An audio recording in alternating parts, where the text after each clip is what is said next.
Good morning and good afternoon, ma'am and everyone. I am Bayasnerin Quezon Ahmed, and my partner is by Mariam Sultan. So our topic is all about nation state and other topics that are connected to it. So this is the continuation of our report, which is the first reporter is Ate by Mariam Sultan, and I will continue those topics that she discussed.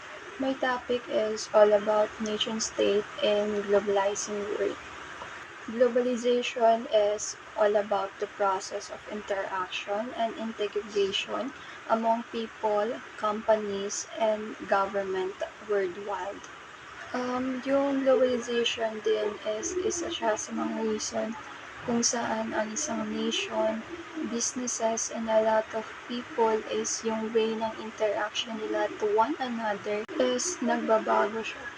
And nakadepende sa kung anong situation na meron ka as sa situation or ano yung mga nangyayari sa buhay mo, which is yun yung nagpapabago ng interaction mo to another person. At for example na lang is pag may kausap kang stranger and hindi mo alam or hindi mo kilala kung sino yun, and the way mo the way ka mag-interact sa tao na yun is nakadepende kung ano yung pinapakita ng tao na yun sa'yo at kung ano yung want mong ipakita sa kanya. Yan yung sinasabi ko na mga nagbabago sa interaction ng individual sa ibang tao, which is nakadepende talaga sa situation na kinakaharap ng one another or kinakaharap ng bawat isa sa atin. And by that is nakaka-adjust tayo sa situation, sa nangyayari at mga iba pang action na ginagawa ng ibang tao sa atin. The globalization made the world into a more connected and interdependent place. We have here Sabino Casas or Casase on 2017, where he concluded that the modern nation state are continuously in the adaptive process, while at the same time moving in several directions. Sinabi ni Sabino na ang modern nation state is similar siya sa living organisms, na kung saan ang living organism is continuously na nag-a-adjust to the requirements of the existing environment. For example, dito tayo sa business, which is may mga business na merong lumalago, may business naman na hindi masyado kumikita at may business na nalulugi. Pag ganito ang naging business mo or pag ganito yung situation ng business mo, ano yung mga gagawin mo or ano yung gagawin mo? Di ba mag-a-adjust ka like sa customer mo, paano mo sila pakitunguhan, and also paano, paano mo i-run yung business mo nang sa ganun, um, maging continuous pa rin yung business mo. Dahil doon is pwede mo siyang masolusyonan or masolve yung mga problems na kinakaharap ng business mo if yun yung example na nangyayari sa buhay mo. And then, dahil din sa business mo is nakaka-adjust ka sa surrounding mo at nakaka-adjust ka the way you manage your businesses or the way your action is, at dahil din doon na mas nagiging tulong yun sa iyo as a businessman or a businesswoman. Kasasa referred to this as an alternative to conventional governance.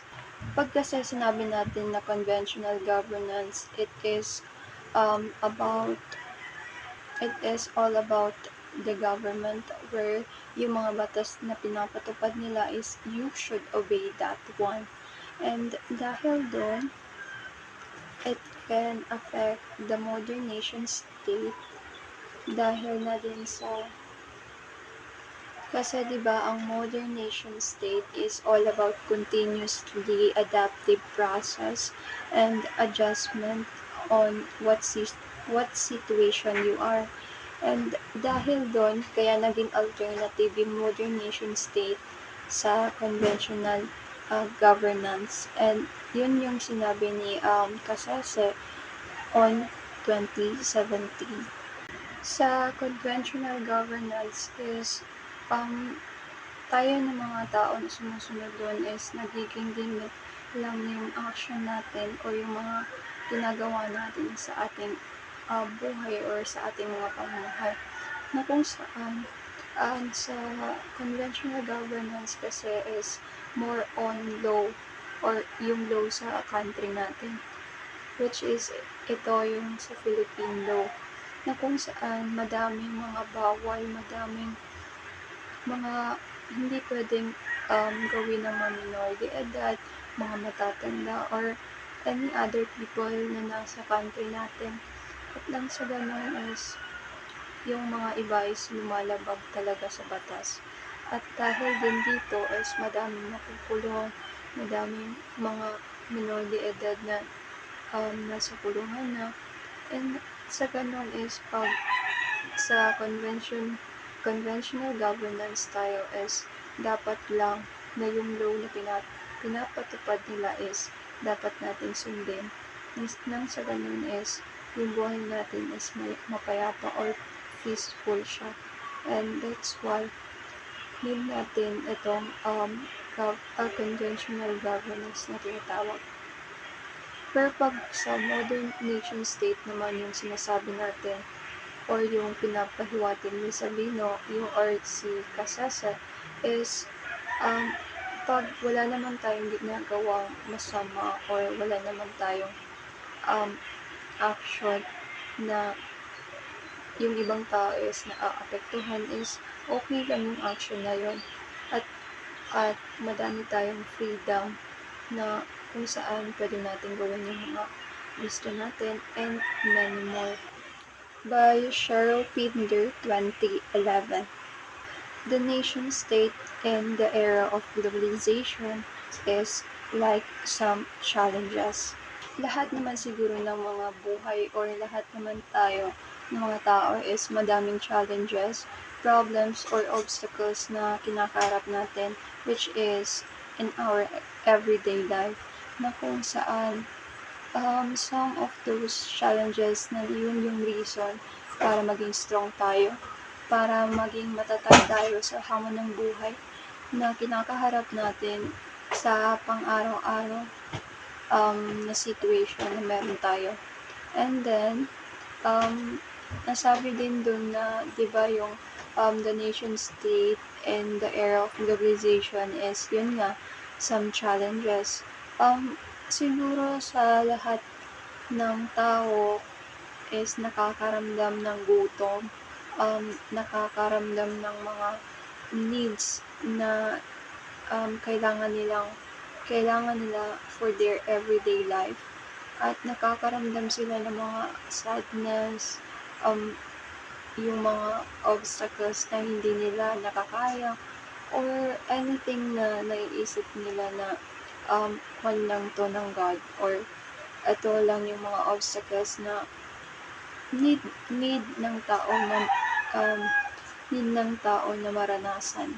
At ito rin is parang lesson siya sa isang tao na kung saan pag na-face mo yung challenges na yun is mas nagiging strong ka pa.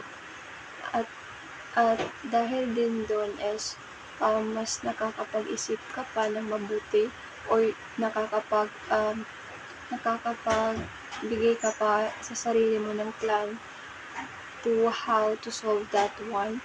At dahil din doon sa mga challenges na yun na nangyayari sa atin is mas nakikilala pa natin yung sarili natin, yung kapasidad natin, yung character natin, at kung paano tayo mag-isip, kung paano tayo mag-solusyon sa bawat problema na kinakaharap natin. And some of those people na who are facing some challenges is mas nagiging near sila sa God. Kasi yung God lang yung the only one na makakayang um, makapagbigay sa atin ng support, which is hindi yan nawawala. At those who are facing problems, obstacles, or challenges in their life is um,